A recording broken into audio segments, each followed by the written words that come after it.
I'm taping this in Vancouver on the occasion of the 4th International Workshop on HIV Treatment as Prevention.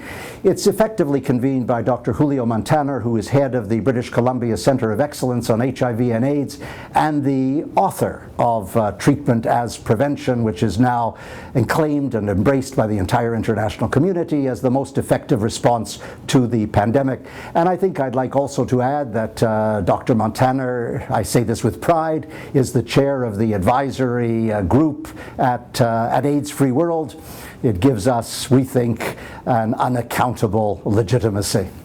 At every such gathering, there are always nuggets of information which emerge. This gathering has some 250 scientists, academics, activists from 41 countries. It's really very impressive, and these are the nuggets I have so far discerned, 4 in number. First, test and treat.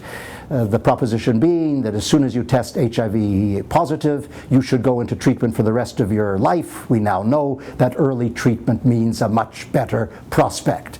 Test and treat is simply another name for treatment as prevention, the rationale being that when you're in treatment, your viral load descends to undetectable levels, and therefore if you engage in unprotected sex, the virus will not be transmitted. Ultimately, that foils the pandemic. Number 2, the numbers of people who have to be in treatment.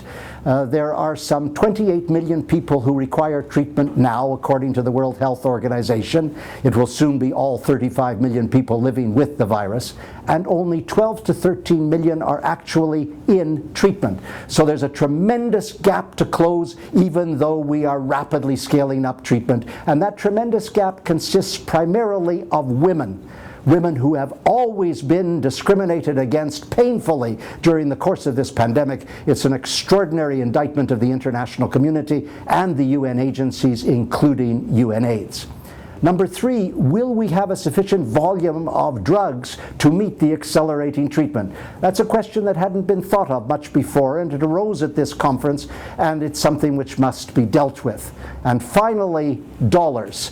We are running behind on money at the community level, at the grassroots. It's clear that the money's not trickling down.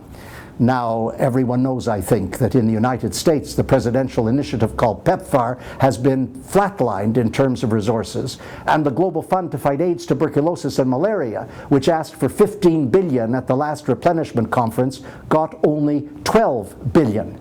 And yet they pretended it was some kind of victory. I'll never understand these smug, omniscient, cerebral aristocrats forever defending the indefensible. At some point they have to understand, we all have to understand, that on a continent like Africa, 25 million people died. And at community level, there is the continuing vortex of anguish and pain as people struggle for survival. And the survival is vastly more important than the statistical cheerleading in Geneva. That was last week. I'm Stephen Lewis.